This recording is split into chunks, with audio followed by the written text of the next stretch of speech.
Hi friends, welcome back to our channel. ఈ story 2 రోజులు బట్టి ఇవ్వడం లేదు ఫ్రెండ్స్. మీకు రీజన్ కూడా చెప్పాను. తొందరలోనే ఈ స్టోరీ కూడా డైలీ కంటిన్యూగా ఇచ్చి కంప్లీట్ చేసేయడానికే ట్రై చేస్తాను. మ్యాక్సిమం ఒక 50 ఎపిసోడ్స్ ఉంటుందేమో అంతే. ఇక లేట్ చేయకుండా స్టోరీలోకి వెళ్ళిపోదాం ఫ్రెండ్స్. అర్ధనారీశ్వర కళ్యాణం పార్ట్ 4. శక్తి నితీష్తో మాట్లాడి ఇంటికి వచ్చేసిన తర్వాత వెంటనే తన డ్రెస్ తీసేసి వాష్రూమ్లోకి వెళ్ళి అరగంట పాటు హాట్ వాటర్తో ఫ్రెష్ అయి బయటకు వస్తాడు. నడుమికి ఒక టవల్ చుట్టుకుని ఇంకొక టవల్తో తల తుడుచుకుంటూ బాల్కనీలో కాసేపు చుట్టూ అప్పుడప్పుడే చీకటి పడుతూ సూర్యుడు అస్తమిస్తూ గువ్వలు వాటి గూళ్లకు ఒక వరుస క్రమంలో వెళ్తూ చాలా ప్లెజెంట్గా ఉంది వెదర్. అక్కడే కాసేపు ఉండి ఆ ఫీల్ని తన మనసులో నింపుకుంటూ అప్పటికే ఆలస్యం అయిపోయింది అని జ్ఞాపకం వచ్చి వార్డ్రోబ్ తెరిచి బ్లాక్ హుడీ క్రీమ్ కలర్ జీన్స్తో పేరప్ చేసి ఫుల్గా మత్తెక్కించే బాటిల్ సెంట్ ఖాళీ చేసి ఎప్పుడూ తన వంటి మీద ఉండే రింగ్ బ్రాస్లెట్ వేసుకుని చైన్ తీసి పక్కకు పెట్టేస్తాడు.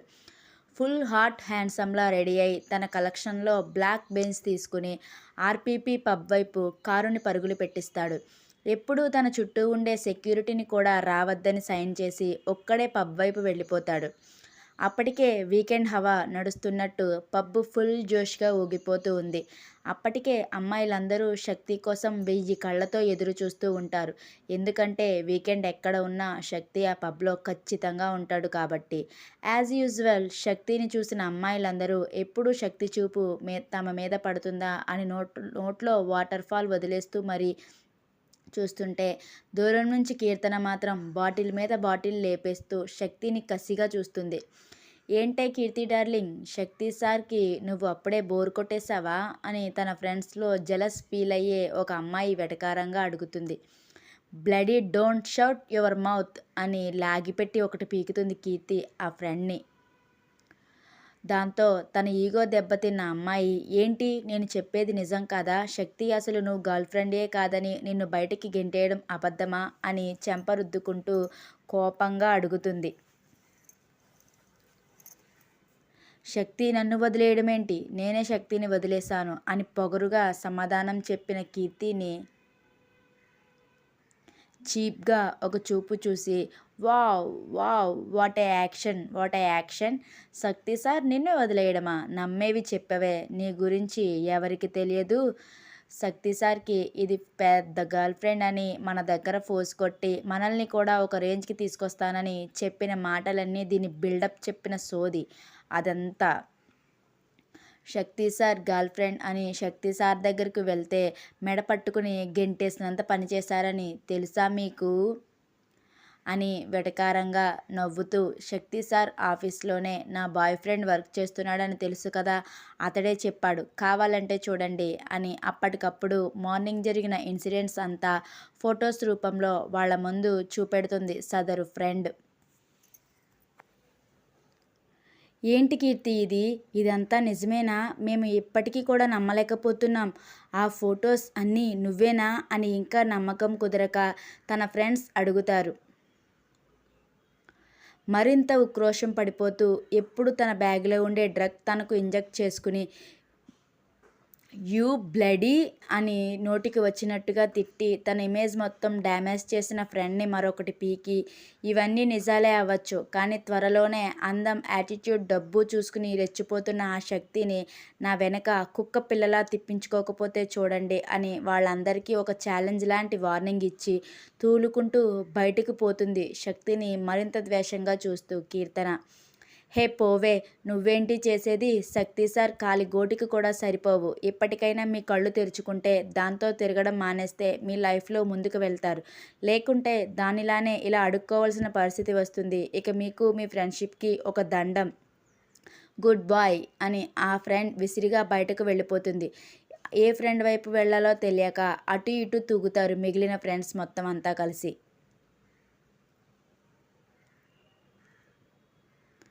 తన వెనక ఇంత జరుగుతున్నా తెలియలేదు అనుకోవడం కన్నా అసలు పట్టించుకోలేదంటే బెటర్గా ఉంటుంది కాబట్టి శక్తి ఎప్పటిలానే తన రిజర్వ్డ్ సోఫాలో కూర్చుని డ్రింక్ సిప్ చేస్తుంటాడు.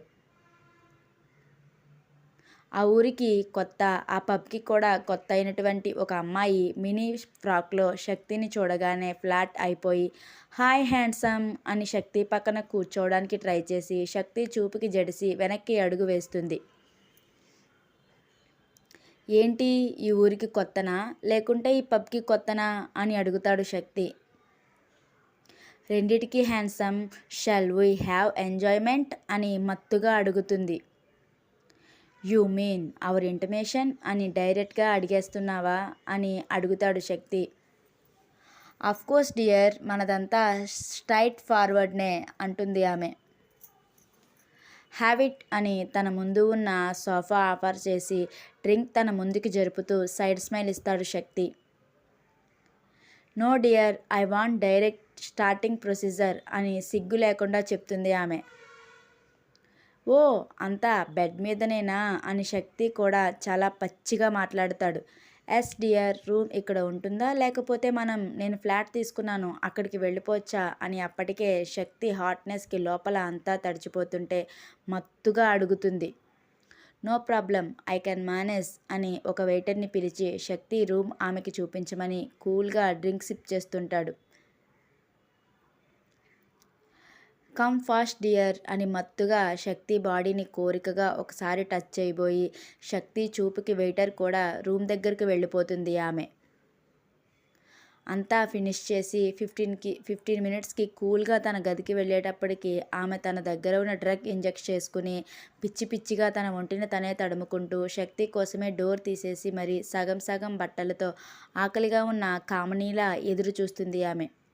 శక్తి డోర్ తీసుకుని రాగానే డోర్ వేయకుండానే శక్తి మీద పడిపోయేంతలో వన్ కండిషన్ బేబ్ అన్న శక్తి మాటకి అసహనంగా చూస్తుంది. What dear, first one enjoyment, next conditions చెప్పుకోవచ్చుగా అని ఆగని తాపానికి కోరిక కళ్ళల్లోనే పలికిస్తూ సగం సగం ఉన్న తన బట్టలని శక్తి చూస్తుండగానే పూర్తిగా విప్పేసి ఒక మూలకు విసిరేస్తుంది. తన ముందు న్యూడ్గా అంత షో చేస్తున్నా కూడా నిగ్రహంగా ఫస్ట్ కండిషన్స్ విని నెక్స్ట్ ప్రొసీజర్ స్టార్ట్ చేద్దాం అని సైడ్ స్మైల్తో చెప్పిన శక్తి మాటకు ఓకే యార్, టెల్ మీ అని చిరాగ్గా అడుగుతుంది ఆమె. First condition, you don't touch my whole body. What, body touch చేయకుండా ఇంటిమేట్ ఎలా అవుతాం డియర్ అని అడుగుతుంది ఆమె. I don't know, but you don't touch me my body and don't I kiss you అంటాడు. వాట్, కిస్ చేసుకోకుండా టచ్ చేయకుండా ఇంటిమేషనా? Not an easy అని పొగరుగా నవ్వుతుంది ఆమె. ఎస్ బేబీ, నా కండిషన్స్ ఇలానే ఉంటాయి. నన్ను టచ్ చేయకుండానే, నేను నిన్ను టచ్ చేయకుండానే మన ఇంటిమేషన్ జరుగుతుంది, చూస్తూ ఉండు. ఇలాంటి టైంలో కండిషన్స్ ఏంటి డియర్, మనకు నచ్చినట్టుగా ఎంజాయ్ చేయాలి కానీ అని కాగలేక శక్తి మీద పడిపోయేంతలో don't dare to touch me అని శక్తి సీరియస్గా చెప్తాడు. ఎంతలా అంటే ఆ గొంతుకే ఆమె ఒక అడుగు వెనక్కి వేసేంతలా. నా కండిషన్స్కి ఓకే అంటే బెడ్ సైడ్ వెళ్ళు, లేకుంటే ఆల్వేస్ ఓకే పబ్ ఎగ్జిట్ వైపు దారి చెప్తాడు. చ, ఎంత ఫీలింగ్తో ఉంటే వీడి తొక్కలో కండిషన్స్ ఏంటి, ముట్టుకోకుండా ఏ మగాడు ఉండలేడు, ఎంతమందిని చూడలేదు అని పొగరుగా తనలో తానే అనుకుంటూ ఓకే బేబీ, నేను టచ్ చేయను, నువ్వు టచ్ చేసినా నేను అబ్జెక్ట్ చేయను అని వయ్యారంగా న్యూడ్గానే వెళ్ళి బెడ్పై ఒక వారగా పడుకుంటుంది ఆమె. ఆమె ఫేస్ ఎక్స్ప్రెషన్స్తోనే మనసులో ఏం అనుకుంటుందో కనిపెట్టిన శక్తి హుడీ ఇప్పేసి హాఫ్ న్యూడ్గా బీర్ సిప్ చేస్తూ కూర్చుంటాడు. ముందే డ్రగ్ ఎఫెక్ట్ అండ్ ఫీలింగ్స్తో కంట్రోల్ చేసుకోలేక పిచ్చెక్కిపోయినట్టు ప్రవర్తిస్తున్న ఆమె ఇప్పుడు శక్తి హాఫ్ న్యూడ్ హాట్ బాడీతో తన ఎదురుగా కూర్చుని షో చూస్తుంటే ఆగలేక పిచ్చి పట్టినట్టుగా బెడ్ అంతా దొల్లుతూ ప్రవర్తిస్తున్న ఆమె దగ్గరికి లాస్ట్ అన్కంట్రోల్ అయిపోతుందని అప్పుడు వెళ్ళి ఒక్కసారిగా తనను ఆక్రమిస్తాడు. అప్పుడు కూడా ఆ అమ్మాయి బాడీని ఇంచు కూడా టచ్ చేయకపోవడం చూసి ఆమె ఆశ్చర్యపోయి పీక్ మూమెంట్లో కూడా ఆమెని టచ్ చేయడం కానీ కిస్ చేయడానికి ప్రయత్నించడం కానీ ఫేస్లో ఒక్క ఎక్స్ప్రెషన్ కూడా చూపించకపోవడంతో పంతంగా శక్తిని తన చూపులతో మాటలతో మరింత రెచ్చగొట్టేలా ప్రయత్నం చేసి ఫెయిల్ అవుతుంది ఆమె. ఇక ఫైనల్గా శక్తిని ముట్టుకోవడానికి డేర్ చేసి శక్తి చేతిలో అసలైన పనిష్మెంట్తో తన బెడ్ తానే రెడీ చేసుకుంటుంది హాస్పిటల్లో ఆమె. అప్పటి వరకు ఆమెని ఉడికించడానికి అన్నట్టు తన గురించి తెలియదని స్మూత్గా ఉన్న శక్తి ఎప్పుడైతే తనను టచ్ చేయడానికి చూసిందో అప్పుడే తన అసలైన పవర్ చూపించి ఇంటిమేషన్తో కూడా నరకం చూపించచ్చు అన్నట్టుగా చేసి దాని ఫలితం బెడ్కి పరిమితం అయ్యేలా చేస్తాడు ఆమెను. శివ, మహా తమ ఫ్లాట్కి వచ్చేసి బాల్కనీ నుండి హింట్ ఇవ్వడంతో కళ్యాణ్ వెనక్కి వెళ్ళిపోయిన తర్వాత ఇద్దరూ అలసటగా బెడ్పై పడిపోతారు. బాబోయ్, ఇవాళ ఆపరేషన్ అండ్ కేసెస్ ఓపీస్తో ఒళ్ళు పులిసిపోయిందే తల్లి, డిన్నర్ చేయడం నా వల్ల కాదే అని మహా అలసిపోయి నిద్రమత్తు గొంతుతో అంటుంది. అవునే బాబు, ఇవాళ చాలా బిజీగా అయిపోయింది, నాకు కూడా ఓపిక లేదు నీల్ అంటుంది శివ కూడా.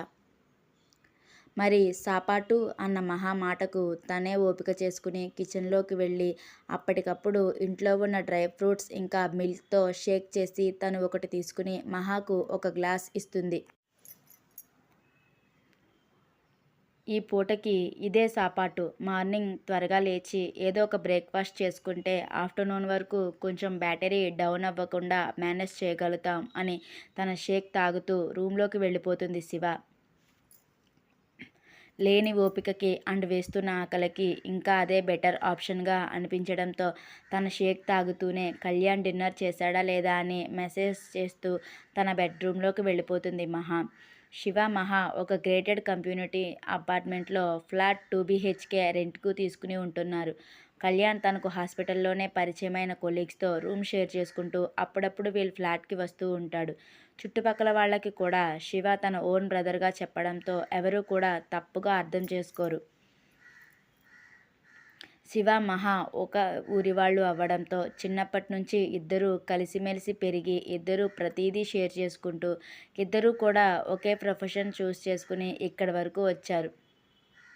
మహా అమ్మ నాన్న ఊర్లోనే పొలం పనులు చేసుకుంటూ తమకున్న కొద్దో గొప్ప ఆస్తితో తనకి ఇష్టమైన డాక్టర్ ప్రొఫెషన్నే చదివించి ఇప్పుడు అక్కడ వరకు ఇంటర్న్షిప్ కారణంగా శివ ఉంది అన్న ధైర్యంతో ముంబై వరకు పంపుతారు. మహా తన ఇంటర్న్షిప్ పూర్తి చేసుకుని గైనకాలజిస్ట్గా డాక్టర్ పట్టా తీసుకుని డాక్టర్గా తను కొనసాగాక ఎంతో గొప్పగా తనకున్నంతలోనే మంచి వ్యక్తికి మహాకు సరిపోయే వ్యక్తిని చూసి పెళ్లి చేయాలన్నది వాళ్ళ ఆశ. కానీ మహా, కళ్యాణ్ తమ ఇంటర్ నుంచే లవ్ చేసుకుంటున్నారు. ఇంట్లో వాళ్ళని పెళ్లికి ఒప్పించే బాధ్యత కూడా శివ నెత్తిమీద వేసేసింది మహా. ఇప్పుడు ఇంటర్న్షిప్ పూర్తి అయ్యాక 1 year సేమ్ హాస్పిటల్లో డ్యూటీ చేసి తమకు దగ్గరలో ట్రాన్స్ఫర్ చేయించుకోవాలని మహా, శివాల ఎయిమ్. శివ షేక్ తాగేసి బద్ధకంగానే ఫ్రెష్ అయ్యి బెడ్ ఎక్కి ముసుగు వేసేస్తే మహా మరి కొంచెం సేపు కళ్యాణ్తో చాట్ చేసి కళ్యాణ్ తన డ్యూటీ టైం అయిపోవడంతో గుడ్ నైట్ చెప్పేస్తాడు. అప్పుడు నిద్రపోతుంది మహా.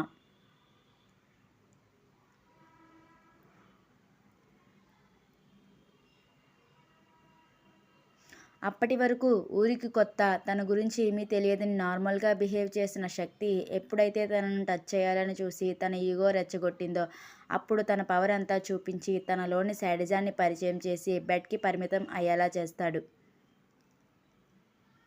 ఎందుకు పనికి రాకుండా అయిపోయిన ఆమెను చూసి ఆమె నుండి దూరం జరిగి వెంటనే వాష్రూమ్లోకి వెళ్ళి 15 నిమిషాల తర్వాత ఫుల్గా ఫ్రెష్ అయ్యి నడుముకు ఒక టవల్ చుట్టుకుని ఆమె దగ్గరకు వచ్చి మొహం మీద పడేలా 2 కట్టల డబ్బులు విసిరేసి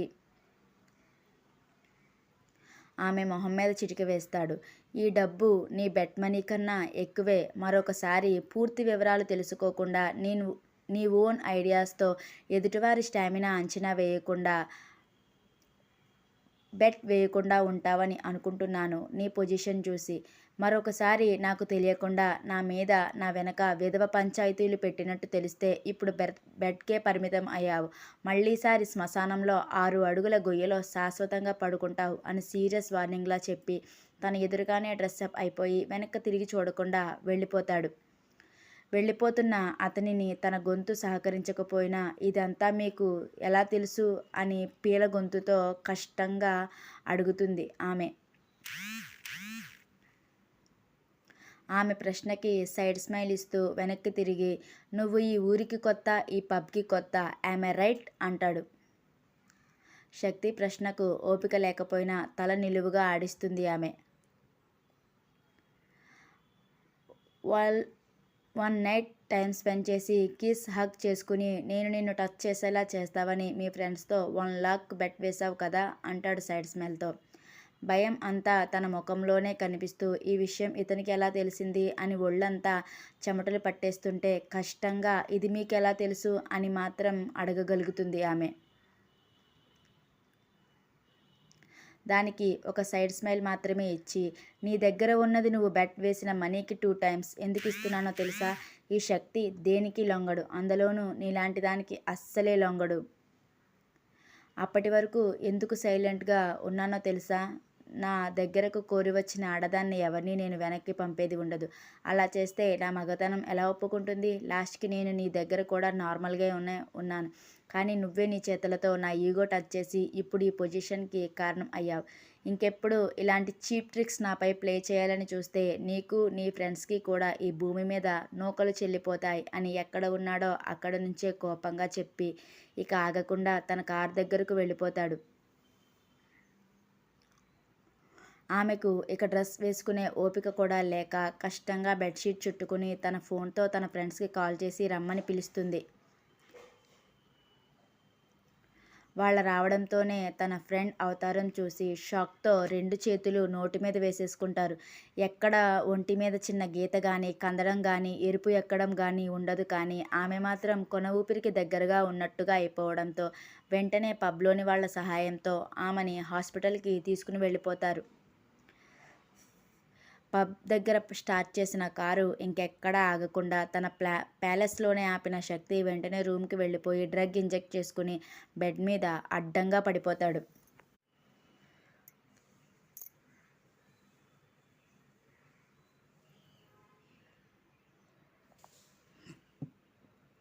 ఏది ఎలా జరిగినా మానినా సూర్యభగవానుడు తన పని ఆపడు కాబట్టి ఎప్పటిలా తన ఉదయం చేస్తే ఎవరి పనులు వాళ్లకు రొటీన్గా జరిగిపోతాయి. మార్నింగ్ లేచిన వెంటనే హడావిడిగా అప్పటికప్పుడు దోశ బ్యాటర్ ఉండడంతో దోశలు శివ పోసేస్తే మహా గబగబా సింపుల్గా అయిపోతుంది అని పల్లీ చట్నీ చేసేస్తుంది. మరొక పక్క దోశలు వేస్తూనే చట్నీ చేసేయడంతో శివ వేసేస్తుంటే మహా తినిపిస్తుంటే ఇద్దరి టిఫిన్ కంప్లీట్ అయిపోతుంది. లంచ్ ఆఫీస్ క్యాంటీన్లోనే ఏదో ఒకటి తినేద్దాం అని ముందుగానే ఫిక్స్ అయిపోవడం వల్ల వారి పని చేసుకుంటూనే కళ్యాణ్ కోసం కూడా బ్రేక్ఫాస్ట్ ప్యాక్ చేసేసి గబగబా తమ హాస్పిటల్కి స్టార్ట్ అయిపోతారు ఇద్దరూ కూడా. ఆఫీస్ టైమింగ్స్, స్కూల్ టైమింగ్స్ మొత్తం అన్నీ ఒకేసారి అవ్వడంతో ట్రాఫిక్ ఎక్కడా ఖాళీ ఉండదు. ఎప్పుడూ బిజీగా ఉండే ముంబై రోడ్ మరింత బిజీగా మారిపోతుంది ఆ సమయంలో. అబ్బా, ఇంకా ఎన్నిసార్లు ఈ సిగ్నల్స్ వేస్తాడే ట్రాఫిక్ పోలీస్, అప్పటికే ఇది 3rd టైం అని మహా విసుక్కుంటూ ఉంటే నీరసంగా స్కూటీ హ్యాండిల్పై జారబడిపోతుంది శివ. వీళ్ళకి కొంచెం దూరంలోనే ఎప్పుడో ట్రాఫిక్లో ఇరుక్కుని శక్తి కూడా ఆ రోజు 2 సార్లు ట్రాఫిక్ దగ్గర స్టక్ అయిపోయి మహా కన్నా దారుణంగా ట్రాఫిక్ పోలీస్ని తిట్టుకుంటుంటాడు. మహా ట్రాఫిక్ పోలీస్ని తిట్టుకుంటూ శివ గ్రీన్ లైట్ కోసం అంకెలు లెక్క పెట్టుకుంటూ ఉండగా పక్క నుంచి వినబడుతున్న అరుపులకు ఒక్కసారే అలర్ట్ అయిపోయి పక్కకు చూస్తారు. అంతలో పక్కన వీళ్ళకి కొద్ది దూరంలో ఆటోలో ఒక నిండు గర్భిణి నొప్పులతో అల్లల్లాడిపోతుంటే ఆమె భర్త ఆటో డ్రైవర్ తన ముందున్న వాళ్ళని పోలీస్ కానిస్టేబుల్ని ట్రాఫిక్ తొందరగా క్లియర్ చేయమని తమ భాషలో వేడుకుంటూ ఉంటారు. వెంటనే శివ స్కూటీ స్టాండ్ వేసేసి మహా తన కిట్ పట్టుకుని ఆటో దగ్గరికి ఒక్క పరుగులో వెళ్ళిపోతారు ఇద్దరూ కూడా. శివ స్కూటీ రోడ్కి ఒక పక్కగా ఉండడం వల్ల తను దిగిన స్కూటీ పార్క్ చేసిన ఎటువంటి ఇబ్బంది పక్క వాళ్లకు కానీ వెనకగాళ్లకు కానీ ఉండదు. దాంతో శివకు మరింత ఈజీ అయ్యి ఎక్కడ ఉన్న స్కూటీని అక్కడే వదిలేసి వెళ్ళిపోయినా తనకి ఏ ప్రాబ్లం అవ్వదు. శివ వెళ్ళేటప్పటికి మహా అప్పటికే తన పని మొదలుపెట్టేసి ఆమెకి ధైర్యం చెప్తూ స్టెటస్కోప్తో ఆమె పొట్టను నొక్కి నొక్కి చూస్తుంది, బేబీ కదలికలు ఎలా ఉన్నాయో తెలుసుకోవడం కోసం. ఏంటి పొజిషన్ అన్న శివ మాటకు ఈమెకు నొప్పులు చాలా సేపటి నుండి వస్తున్నాయనుకుంటా శివ. బేబీ చాలా కిందకు జారిపోయింది అండ్ వాటర్ కూడా లీక్ అయిపోతుంది. ఇప్పుడిప్పుడే బ్లీడింగ్ కూడా స్టార్ట్ అయ్యింది. ఇంకొక 15-20 మినిట్స్లో డెలివరీ అయిపోవచ్చు అని చెప్తుంది. ఆమె చీర కూడా మొత్తం రక్తంతో తడిచిపోవడంతో. మరి శివ, మహాల్ ఇద్దరు కూడా ఆమెను సేవ్ చేయగలుగుతారా? లేకపోతే ఇంకొంచెం క్రిటికల్ పొజిషన్లోకి ఆమె వెళ్ళిపోతుందా? అసలు శక్తికి శివ ఇప్పటికైనా కనిపిస్తుందా? నెక్స్ట్ ఎపిసోడ్లో తెలుసుకుందాం.